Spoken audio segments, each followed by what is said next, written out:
So today's guest, we have the owner of the Nourish Spot, and I want to call her like the mother of young female entrepreneurs, Miss Dawn Kelly. How you doing today?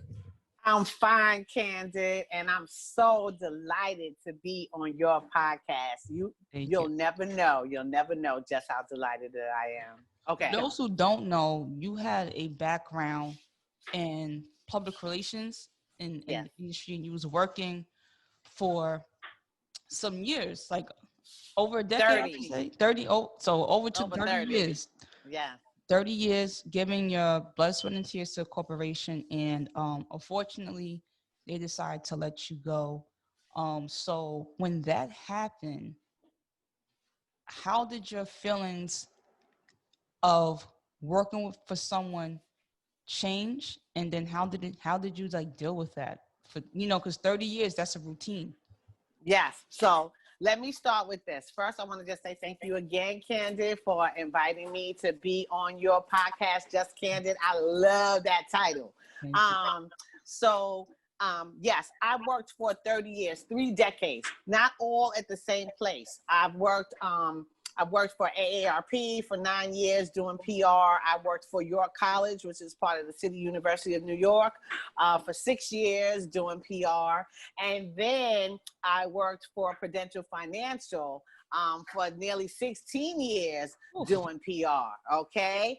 And that's just the big job. I'm not even going to tell you about all the jobs that I had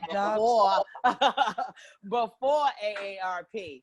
But when I was told on September 9th, 2015, that my job was being eliminated, I was devastated. Okay, I can't tell you anything other than that. I felt robbed. I felt sad.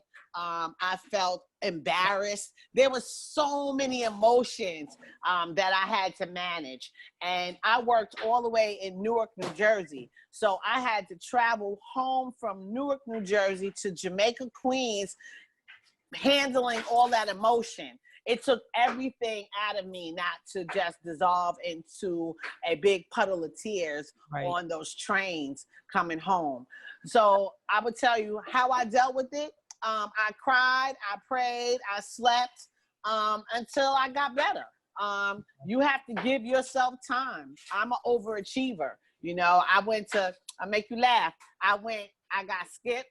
So I never went to the third grade. Never went to the third grade. I went to college when I was 16. Okay. I always had a job. Until that day, I never was eliminated. I never got retrenched. I never, got laid off. I never had any of that. And I would tell you this, even at that job, I got promoted 5 times before that fateful day in September. So, I try not to talk about it a lot anymore because I feel like God blessed me with what I'm doing now. But I would tell you that elimination, that job elimination, I'll go to my grave saying this. It was a racist act by a racist individual that unfortunately a company that I loved allowed to happen. But guess what? The scripture says, right? The scripture says that when man closes a door, God opens a window, right? And so the window that God opened for me was the idea that I could actually be a successful entrepreneur with my 2 kids in tow.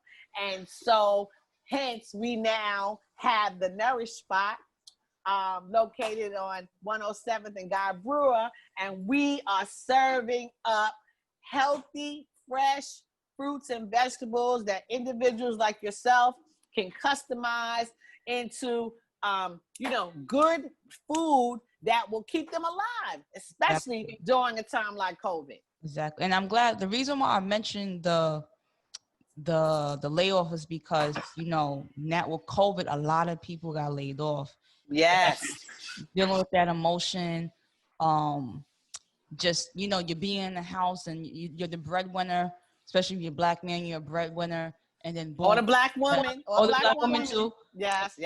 Whoever's head of household, or both of you guys, breadwinners at your own right, taking care of your family, just taking care of yourself. Like you don't even have to have a family. You can be just single, living in your house, and then it's gone.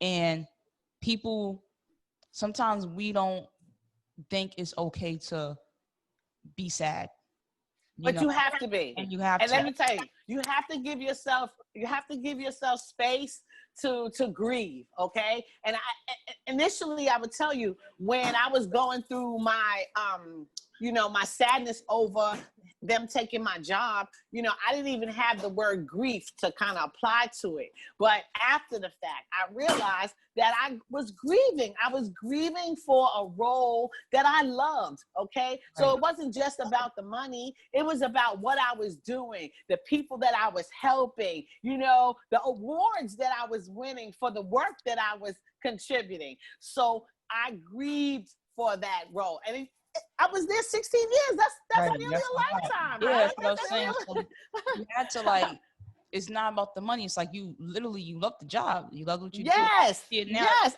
you still have the passion for when you Yes. think about it. So that's why I wanted to reflect on that. But after you got picked up the pieces and got it together, a big thing about being an entrepreneur is the business idea. So did you have several ideas before you thought of the Nourish Spot, or was it like, boop, juices? So I'm gonna tell you too. I actually had started a PR consulting business with a friend in December of 2016.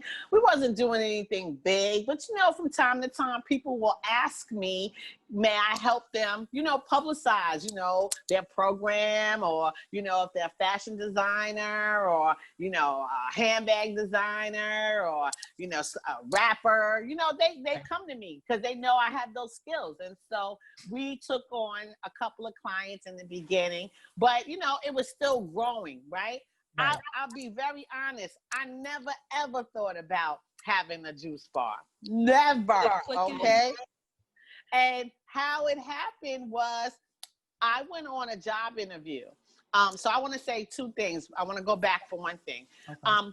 If someone takes your job away, you have to know that they didn't take you away. They just took a job away. It has nothing to do with you. We have to remember that when we go into these roles, we go into it with our brains, okay? We go into it with our education. We go into it with our experience and our skills. You don't lose that because somebody decides they don't want you in their job anymore. You still have that. And you actually have more because you have whatever you learned or whatever you contributed at that particular place of employment. So people need to remember that. And I had to remember that I had skills, right? I was an expert. No matter what they say, I knew who I was, all right? And that's what I had to remember. So I had went on a job interview, and I still wasn't sure whether I wanted to be an entrepreneur or an employee, because there's pros and cons to both, right? So I wasn't sure which one I wanted to be. Okay, plus I'm older, as they would say, I'm seasoned, right? So I wasn't sure what I wanted to do, but I went on this job interview, and they had me see like 14 people. It was like one after another, after another, after another. And the last person that interviewed me made me feel, well, I'm gonna say it this way, because it's not how they make you feel, it's what you decide. I didn't like the way she was treating me. I didn't like the way she was talking to me. I felt like she was trying to debase me. And I decided right then and there that I wasn't going to set myself up for that anymore. And so I walked out the interview. In the middle of the interview, I disappeared under the table because, we New Yorkers. So I had sneakers that I had changed into my pumps, right? So I disappeared under the table, put my sneakers on, put my pumps in the bag, put my portfolio back in my little handbag, got up and said to her, you tell these people I don't want to work here. And she said, what? I said, tell them I don't want to work here. And why I don't want to work here? I don't want to be nowhere near you. And I walked out that, if I'm lying, I'm flying. No, I believe it.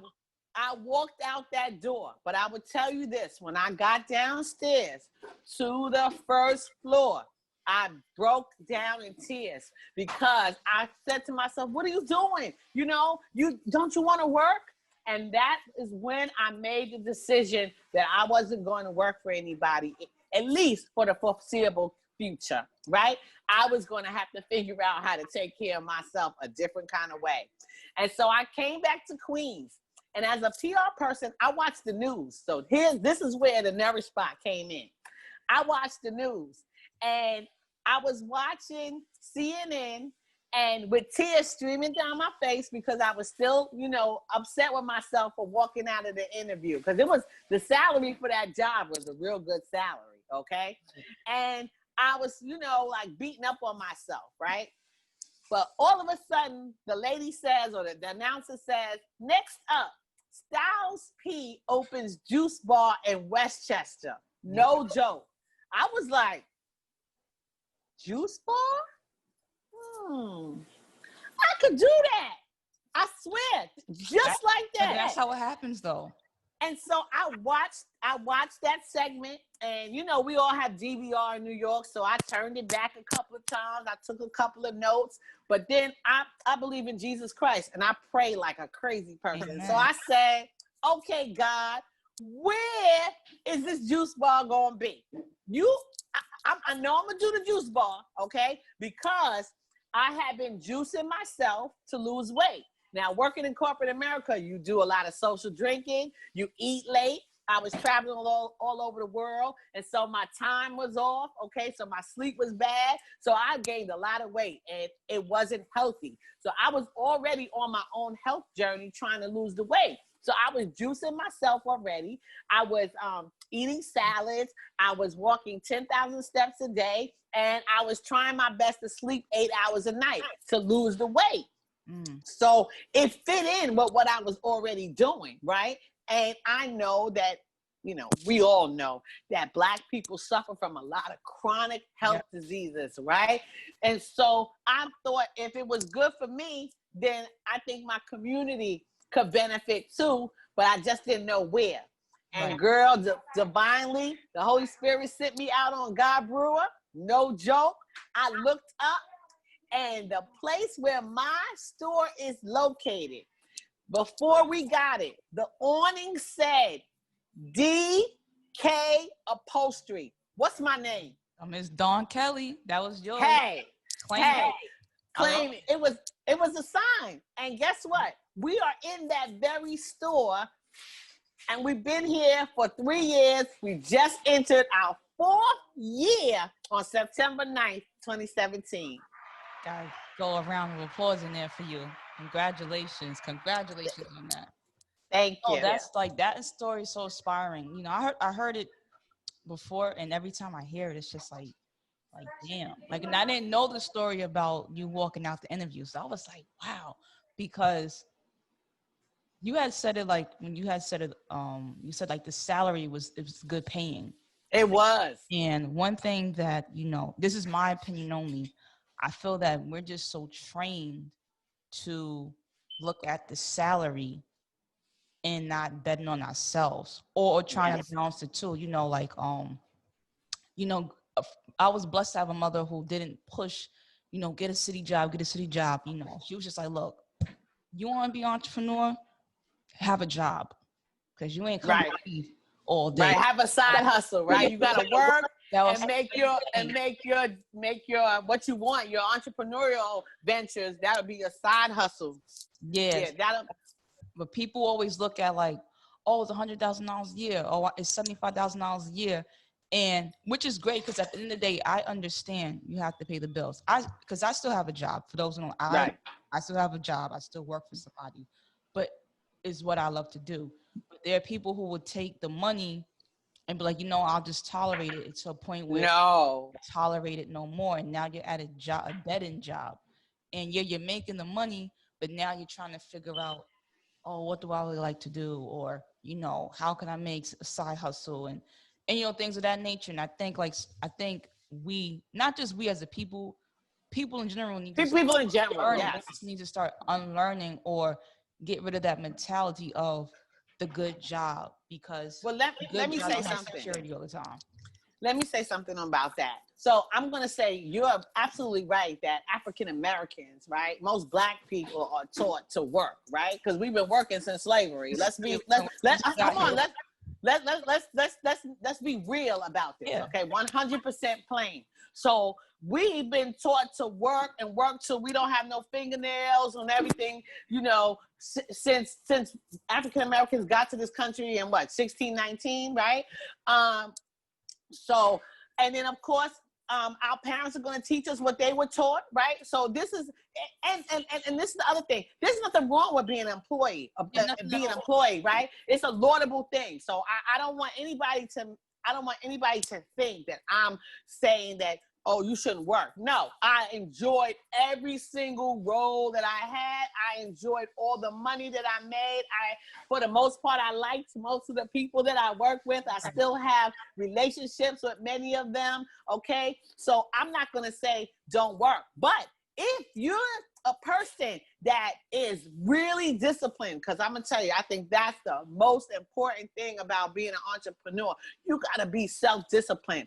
And a lot of us aren't. I'm gonna be honest. I wasn't in the beginning, but I realized if I'm gonna make this thing, you know, sing the way I wanted to sing, I have to be disciplined, right? So if you're a really disciplined person and you good with money and you're passionate about a subject or a thing, then I say yes, go out and do your, start a business, but be sensible about it. Like your mother explained to you, you need to build funds in order to start a business, right? Not all businesses are funding intensive. There are some you don't need a whole lot of money, but you need money, right? So and you need clientele. So I think the smart thing for any young entrepreneur is to start the job, just like your mother said. Start the business while you already have a job. When you get that business to the place where it's paying you more than your job is paying you, then you can say bye-bye, yeah, right? Exactly. And speaking of because that's the main reason why it's like, you're going to have some type of startup cost. Some is more expensive than the others. Like, you opening the store takes more startup costs than me starting a consulting business because it's exactly. But were you prepared? Like when you saw the store and everything, were you prepared? Like, did you know what you was getting yourself into when opening the store? No. The permits No. you needed and everything. So how was that early stages for you?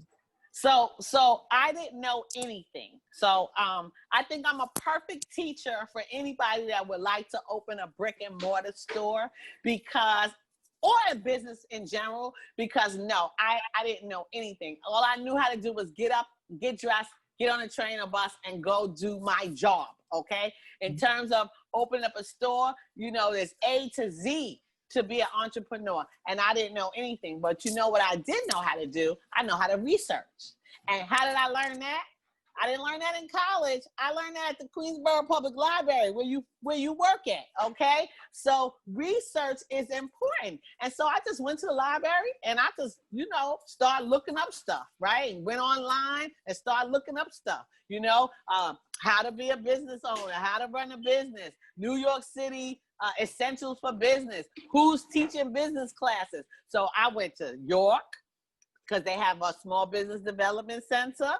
I went to SCORE because it's senior, I'm trying to think, something retired executives, small business retired executives helps you with business. I went to the Queens Economic Development Corporation. I went anywhere where I could get information and training about learning how to do business. I went to the New York City Small Business Services, and I'm just going to stop there because I encourage everybody, and I'm going to just use this for a second. I love that. Okay. I encourage everyone in New York City that's interested in running a business or operating a business to get in touch with New York City Small Business Services. They will handhold you. You can from concept, even though they will handhold you from concept to actually opening up the doors or putting out the shingle on your business. I'm so happy that I was given a advocate. Her name was Lisa. Her name is Lisa Ennis. And to this day, if I have any questions about how to do business properly, okay, permits, during COVID, new rules, Right. any question that I have, all I have to do is call Lisa or email Lisa, and she will find the answer or find the individual to call me and give me the information I need. So if I tell you anything today, and I refer anybody to anyone tonight, it would be to the New York City Small Business Services. And, I know that your show is seen all over the country. So I'm sure in different cities in different states across the city, they have similar entities that will help individuals, men or women, to start a business. Because you know why? Small businesses are the engine of the economy of the United States of America. More people work for small businesses than they work for any other entity in America. Exactly. And I'm glad you said that. Like, for entrepreneurs, like one thing about an entrepreneur is you have to be a self-starter. You have to go out there and seek the information, because no one's going to be like, oh, you want to open up a juice bar? Let me help you out. You have to go out there and find the people who want to help, whose jobs are like that, so you definitely have to be a self-starter. And, Dawn's an example of a self-starter, doing that market research, which is another thing you need to do, so the industry you're getting yourself into. Are there other bars around me? Who's shopping And customer?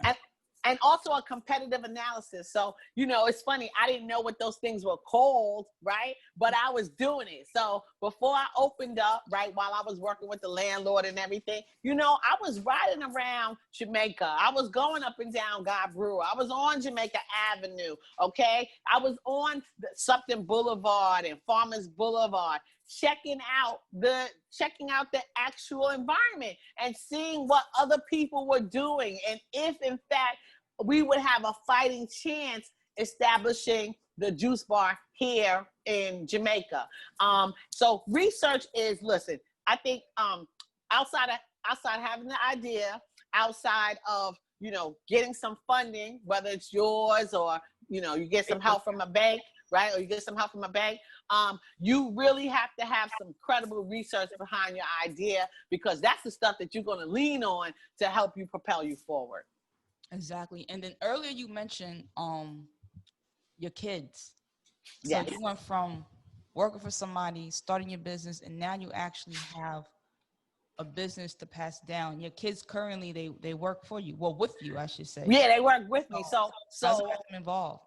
So, okay, kicking and screaming, because my kids are, they young adults like you.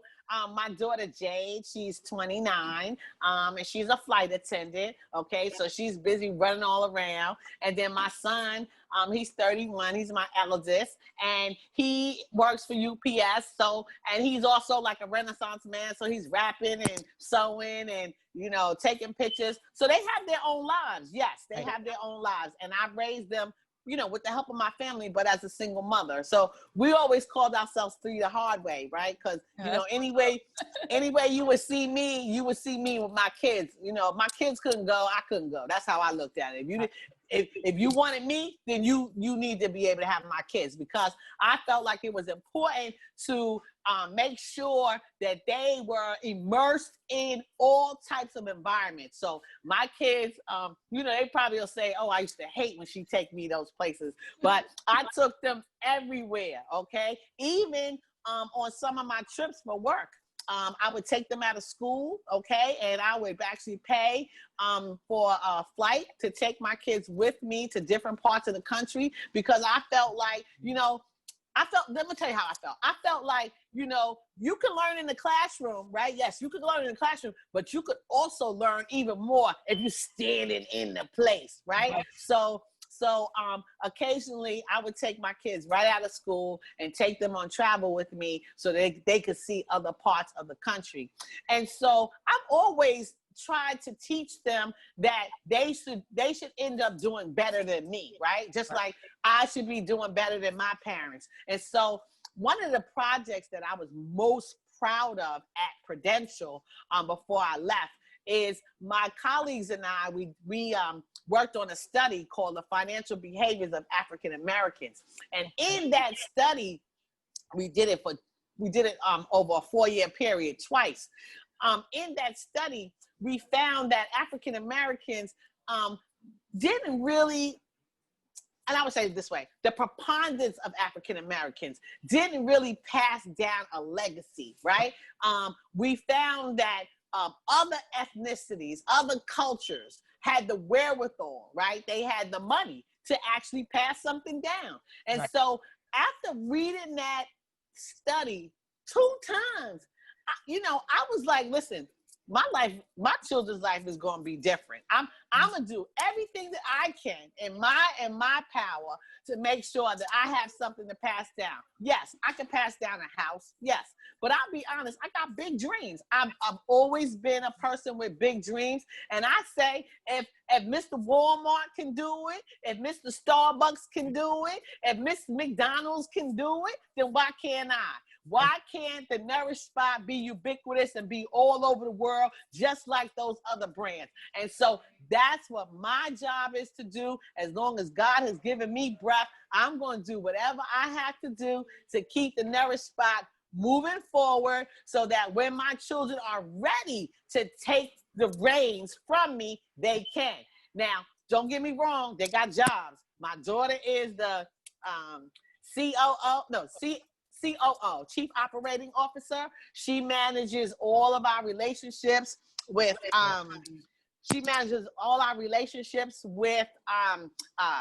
partners. So all of the internship partnership organizations like the Mayor CCAP program and Pathways to Graduation and Summer Youth Employment and Queens Community House. My daughter put all of that stuff together so that we could be a internship training ground, culinary and hospitality training ground for young people in our community.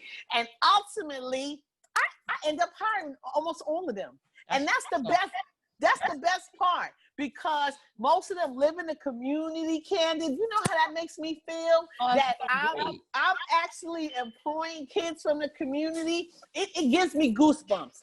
And it gives me goosebumps because I remember when I was growing up in Laurelton and I got my first job, and it was at the new grocery store right on the corner from my house. Girl, I was so proud to go to work every day and have my own little money. So here we are, full circle. I know, and you giving back. And people understand, like, that's why small businesses is the engine to America, because not only are you providing money throughout your community, like you're giving young kids a chance, because they need a resume starter. You know? It's hard to get the summer youth jobs if you're not getting it early and stuff like that. So, and also, like you said, it brings like some integrity to them. It's like, I got to get up and go to work. I'm pretty sure, I'm not even pretty sure, I know you're fun to work with. You're probably, have your rules, of course, you have this, but I know working there, it's not like, I got to go there. So, and they're learning something they could put on their resume, culinary skills. And if they want to eventually into the food business later on, they have a skill now, and the value of a skill. Yes, and I would tell you, we actually have a great story here already. So one of the young men that I hired, his name is Sebastian Roseway, and he came to us through the Mayor CCAP program, which is a culinary program. So he's on his way to be a chef anyway, right? No. Well, during his 3 years working with me, I asked these kids, because I'm a mentor to my core. And so I asked these kids, what do you want to do with your life? What's important to you? Because just because you work here now, that doesn't mean you're going to be working here when you're grown up. So I want to help you. Any way that I can help you reach your dreams, that's what I'm going to do. And so Sebastian, he wants to be a chef. So guess what we're doing? Sebastian has begun his own side hustle. So back to what you and what we were talking about. Yes. Okay. He's a college student, but he sells plates, right? So he works here. I tell everybody, just like I'm telling you, to follow him on Bash Eats, right? And he makes plates, and he will bring them to you, okay? He will bring them to you, dinner plates, lunch plates, brunch plates. He'll bring them to you, or you can meet him someplace and pick them up. But let me tell you something.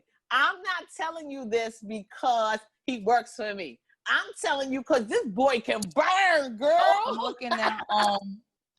I'm looking at his Instagram, and my God. Yes, I'm telling you. Vanilla red velvet cheesecake brownies. Okay, he can cook.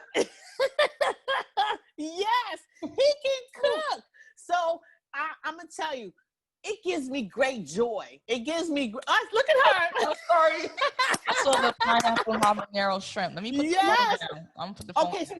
Okay, so let me tell you something about that pineapple habanero shrimp, okay? That was one of the first things that I saw him post, right?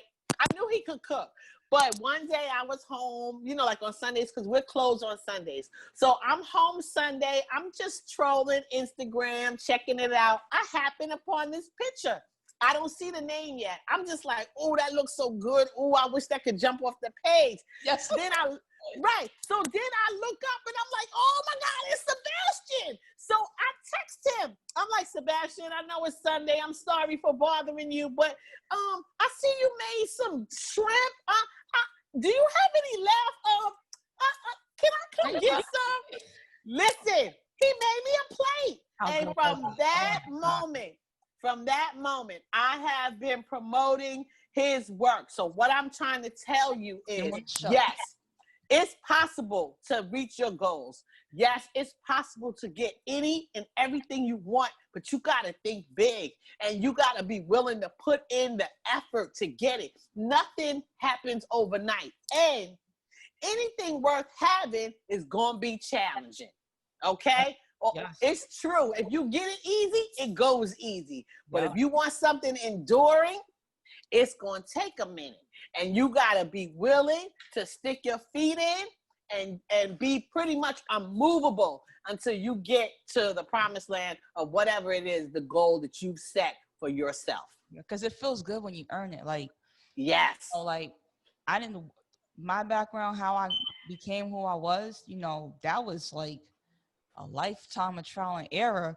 But even my mom, she was questioning, like, you know, like, everything's okay. You know, when like she texts me, she used to text me, you know, I say the prayer for you, you know, just yes. Sometimes in her mind, she's probably like, where's this entrepreneurship thing going? Right, because as parents, so I can speak to you from a parent stage, right? As parents, we want the best for our kids, and we don't want you to suffer. And sometimes I think kids don't understand. They think that maybe we're being heavy-handed, but it's just that we don't want our children to suffer. We don't want them to go through the things that we've gone through. We want you to be happy. We want you to be well-adjusted. We want you to reach the goals you set for yourself. And I'm going to say another thing. That leads me to one more thing. So a lot of people don't know what they want to do with the rest of their life. And I have a little exercise. That I would like to encourage your listeners and viewers to do. One, if you're 18 and over, I would like you to take the time to look at all of your report cards, every last single one of them, all right? Take a day, go through them. Read over what people said about you. Mm-hmm. Look at what you did good, or look at what you didn't do so good, okay? That's number one. Number two, I want you to be real honest with yourself. So you can't be around people. I want you to be real honest with yourself. And if God was standing in front of you and said, I will give you anything, I will allow you to do anything, you just got to tell me what it is. I need whoever's doing this little test, I need you to be able to say out loud what it is that you really want. That's number two. That's number two. Number three? And then number three is you have to decide what things you want to do. Like, what are the things you want to do? So I'm going to use me as an example. And I'm going to take you all the way back to when I was like 29. That's a long time ago. So hold on, does not look it. Well, that was a long time ago. I was working for AARP, and I was a secretary. So I'm going to tell you this, right? I got out of college. I went to Howard, graduate of Howard University in Washington, D.C., go Bison. And I graduated out of college, and I went to work for AARP, and I was a secretary. Now, I had a college degree. I was like looking around like something ain't right. I just graduated from the Mecca. And I'm a secretary? What's happening here? Okay, like, yeah, hold on. What's happening here? But one day I went home, and those three things I told you to do, I did them. I looked at every single report card. You know what they said? I talk too much. I was going to say the same thing, but go ahead, finish your story. Okay, they said that I had a vivid imagination. They said that I was persuasive, okay? All right, so I kept that. Now, what did I want to do? I wanted to travel around the world on somebody else's dime. That was it. And number three, the things I wanted to do. I wanted to write. I wanted to be around people. I wanted to persuade people. Guess what? I was a PR person. I got to do all those things, and I got paid to do it. So what I'm trying to tell you is, if somebody would take the time, and you got to invest in yourself, okay? If I say anything else too, invest in yourself. So that means don't be afraid to spend $5 to take a class, you know, when you spend $150 on a pair of sneakers, okay? You know, don't be afraid to ask for help, okay? Make sure you're reading books or, you know, listening to some Audible podcasts or something like that about businesses, okay? Because that's how you're going to get ahead. And I'm telling you, I think that if people would do those things, more people will be reaching their goals and more people will be much happier. I wanted to second that because I didn't do that method. Okay. I was looking at report cards, but I had, at one point I was just really low. You know, I had lost my job, unemployment stopped. I was on my cousin's couch, like I didn't have my own place, and my mom was battling cancer. So I just had like everything. So I had a breakdown moment, and I did the same method. I was like, you know, what do I love doing, and what do people always say? And I went to a Catholic school. Okay. So ever since third grade, my desk was always outside the classroom at some point or right next to the teacher's desk, because they said in my report cards, I talk too much. I knew the material, but I got bored easily. And because you were smart.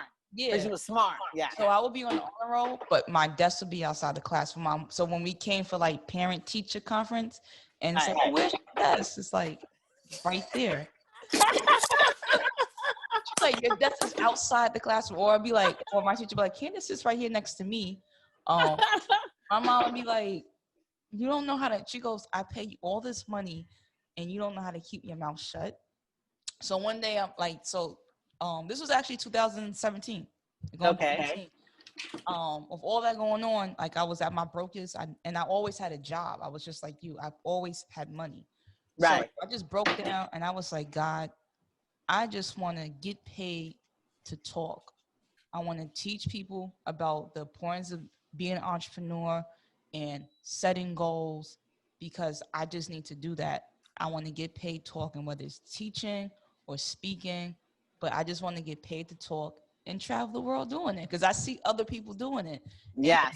And I made a list. I had a book. I brought out short-term goals and long-term goals. And I just started attacking. The next, 2 weeks later, my mentor Summer, she was like, "Hey, do you want to teach a workshop at Bridge for Queens Library on social media and business?" I was like, "Yeah." Well, no, first I was like, no, because I was scared, because I'm an introvert, And Do it afraid. It's so fast. Do it afraid. You know, That's my favorite. She said, "Well, already signed you up. They're gonna send you I a like her. line. So get your class going." I did it. Right. Did another one. The assistant director was there. Then they told me they had a position open, and that's actually how I got to Queens Library through someone else having an outside thing. So I agree with you 1,000% on just sit down and have a real conversation with yourself, even if you're talking out loud, ain't nobody there, it's just you, right? And figure it out, like and be honest, because I think the problem is a lot of us won't be honest. So I didn't tell anybody else that I wanted to travel around the world on somebody else's dime. I didn't tell nobody that because I knew other people, friends, family, be like, who you think you are? Right? So I kept that to myself. I just told God, right? And so he made it happen because I've been everywhere, as they say in DC. I've been almost on every single continent and almost every single country. And I thank God for that. Okay. Clean over there. Yes. And so, look, since we talking about the Nourish Spot, here's one about juices. Yes, and I want to get to like the Nourish Spot with COVID, but go ahead. Okay, so we can get there. You getting ready to leave, right? Say hi. Say hi. You can come. This is Sebastian. He's getting ready to leave. Say hi. Yes, I'm gonna interview you soon. I can't see your face. Put your face down. I gotta get. Oh, he can't hear me. I have to get your contacts on because she's gonna interview you. Okay. He's smiling. He's smiling. He's on his way home. 16. Yeah. Yeah. And so let's go ahead and talk about COVID. But I just want to, if anything, I just want to encourage people to don't self-doubt. Even if you don't tell anybody, believe in what you believe for yourself and then go for it. You don't have to tell nobody, just go for it. Now, let's talk about COVID. How did, when COVID first was happening, you know, no one was thinking about shutting down for months. Maybe people was like, you know, I'm gonna shut down 2 weeks tops, maybe a month in people's minds. They might have to close businesses. But as the months, the weeks turn longer, and your shop was closed, how did you adjust? And were you getting kind of like worried or anxious? Like how was you feeling before you found out like, okay, we can open up? And how did you make the pivot to like, maybe you did delivery? So how did you pivot from your shop being closed? Well, I got a little surprise for you, sweetie. I did not close, not one day. You never closed one day? Not one day. Tell me about that, sis. So God is great. So COVID hit. What happened was, I think like early March, right? I would say like March 1st, 2nd. You know, that's when we started realizing that there was a problem, right? That's when everybody was like, "Oh God, there's a problem."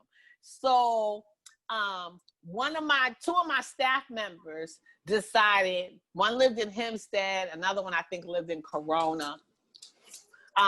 They decided that they didn't want to travel to work anymore. So I lost 2 staff members. That was immediate. Okay. Gotcha. Then it just seemed like, you know, reception, like people, it was like, you didn't see as many people on the street. It was just getting a little quiet. Right. And so, but then doctors and medical professionals started saying the only way that you could, you know, save yourself is to eat fruits and vegetables. That's right. So you remember?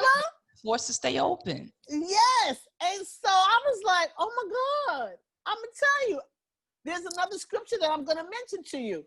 There's a scripture in the Bible that says something about God will establish you for such a time as this. Well, I'm going to tell you, I really did believe that all of them other years, you know, those were just the, I don't know what you say. That was just the window dressing, right?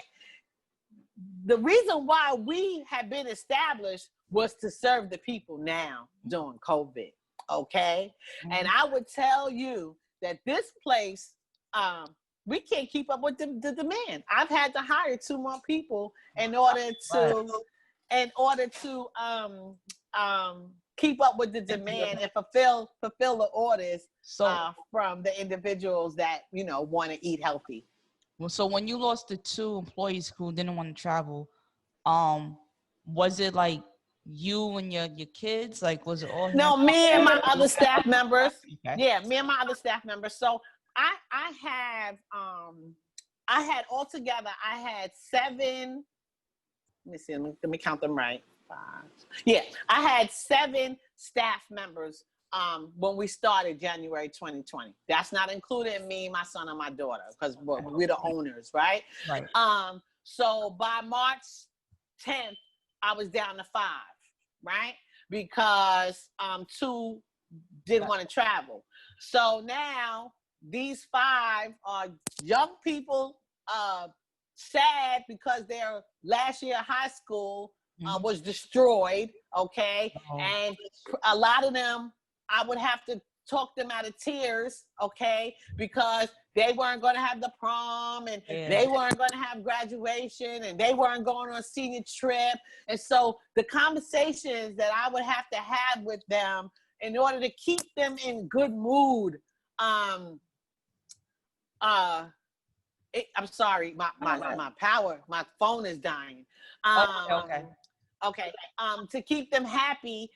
So we kept conversations to keep them happy. And what I realized was that I was glad that I was open, because we were the one place where it provided a sense of stability for them, because their whole world was destroyed.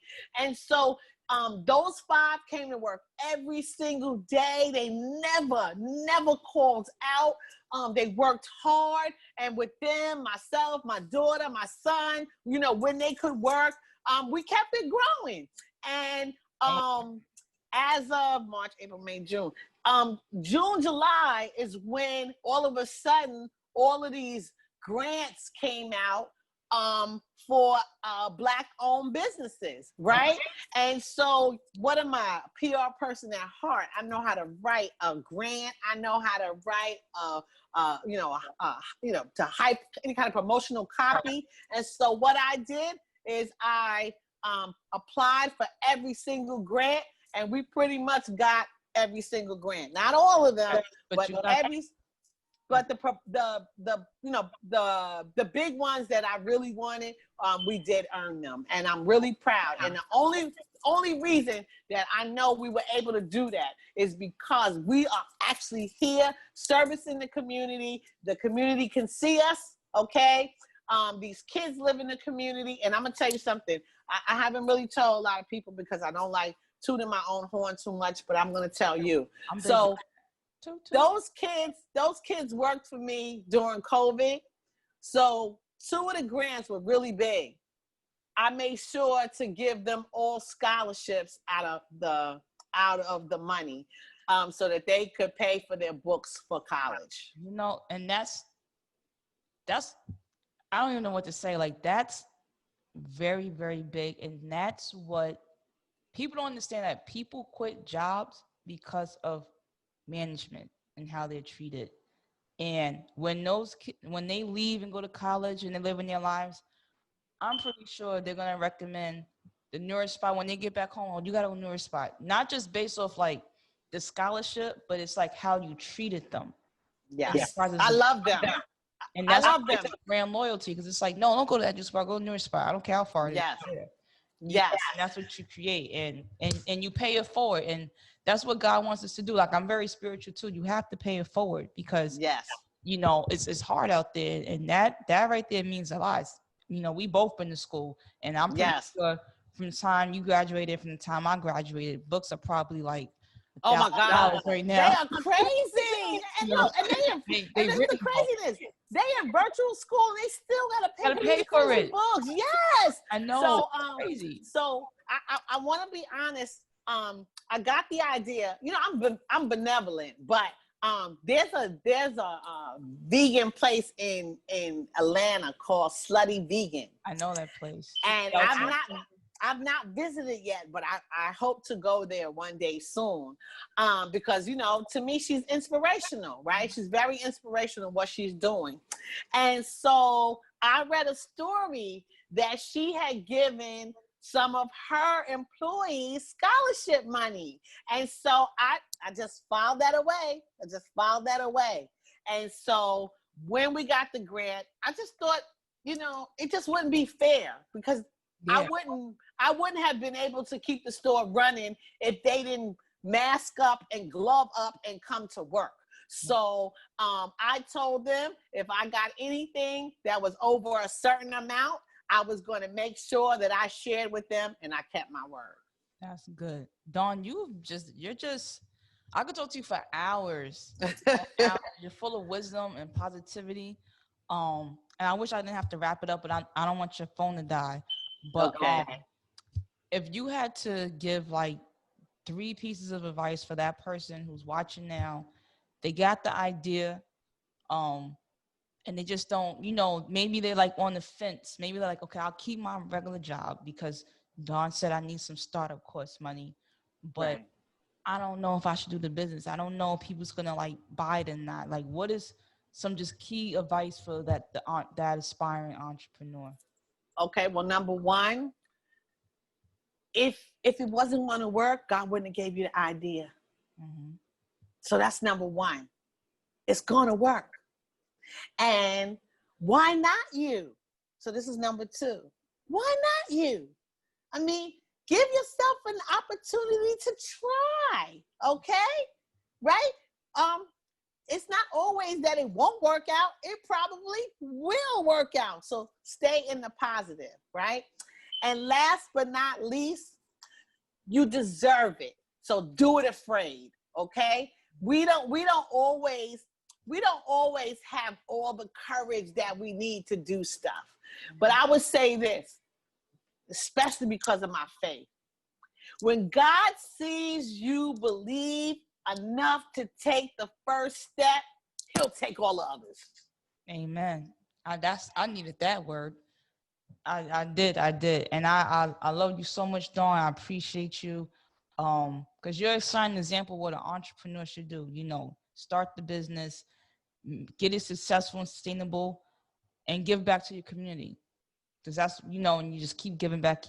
So that's why the grants that you get and the accolades that you get, it's all deserving, all your blessings, you know, and it's just going to keep coming. I can't wait. I don't know when, but I'm going to put it out there when you're like, you know, Nourish Spot number 2 is coming. Yeah. Like we're on. Girl, it's coming. I know. Listen, I know it's coming. Feel it. I can feel it in my system. I know it's coming. And so all I'm going to do is I'm going to stay prayed up. I'm going to keep giving. I'm going to keep giving. I'm going to keep helping. Okay. And I'm going to make sure that the Nourish Spot isn't the only business. You look, I can't wait till God Brew is full with business of different Black people. We're going to show America. Okay. We're going to show America that they can try and kill us. They can try and burn us down. But Black people are like phoenixes rising from the ashes, and we will always overcome. We will always survive and thrive. There's nothing they can do about it. You can't stop the people that built America. There you go.